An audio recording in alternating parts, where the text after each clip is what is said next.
5ই আগস্টের গণঅভ্যুত্থানের দিনে বিমানবন্দরের মতো গুরুত্বপূর্ণ স্থাপনা নিরাপত্তাহীন রেখে এয়ারপোর্ট ত্যাগ করেন নিরাপত্তা কর্মীরা। পরিস্থিতি সামাল দিতে বিমান বাহিনীর সদস্যদের অস্থায়ী নিয়োগ দেওয়া হয়। দেশের পরিস্থিতি স্বাভাবিক হলে আবারও দায়িত্ব নেওয়ার জন্য চাপ দিতে থাকে আইনশৃঙ্খলা বাহিনীর সমন্বয়ে গড়া বাহিনী। সম্প্রতি এরই সঙ্গে যোগ দেয় বেসামরিক বিমান চলাচল কর্তৃপক্ষের কর্মকর্তা কর্মচারীদের একাংশ। এরই অংশ হিসেবে 17ই মার্চ বড় জমায়েত করে তারা। এতে অংশ নেয়াদের অনেকেই ছিলেন বহিরাগত মাদক চোরাচালান মামলায় বহিষ্কৃত। যেমন নাসির নামের এই ব্যক্তি 8ই জানুয়ারি সন্দেহভাজন মাদকদ্রব্য সহ ধরা পড়ে বিমানবন্দরে। আন্দোলনের মূল ভাগে নেতৃত্ব দানকারীদের একজন ইদ্রিস আলী মানিক, যে তিতুমির কলেজের ছাত্রলীগ এবং পতিত আওয়ামী লীগের বেবিচক কর্মচারীদের নেতৃত্ব দানকারীদের একজন। আন্দোলন বেগবান করতে বহিরাগতদের কেউ কেউ এসেছিলেন।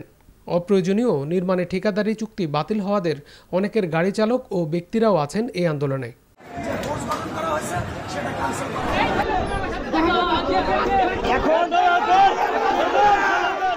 এভিয়েশন বিশেষজ্ঞ ওয়াহিদুল আলম বলেন, বৃহত্তর স্বার্থে বিমানবন্দর কর্তৃপক্ষ তৈরি করা সময়ের দাবি, না হলে আন্তর্জাতিক ফ্লাইট পরিচালনায় সুনাম হারাবে বাংলাদেশ।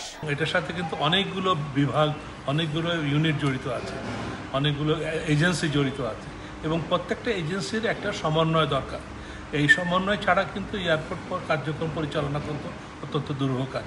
পৃথিবীর সব দেশেই কিন্তু এয়ারপোর্ট অথরিটি আলাদা একটা এয়ারপোর্ট অথরিটি থাকে এবং সেই এয়ারপোর্ট অথরিটির আন্ডারে যতগুলো এজেন্সি কাজ করে তারা ওই একটা অথরিটির আন্ডারে কাজ করে।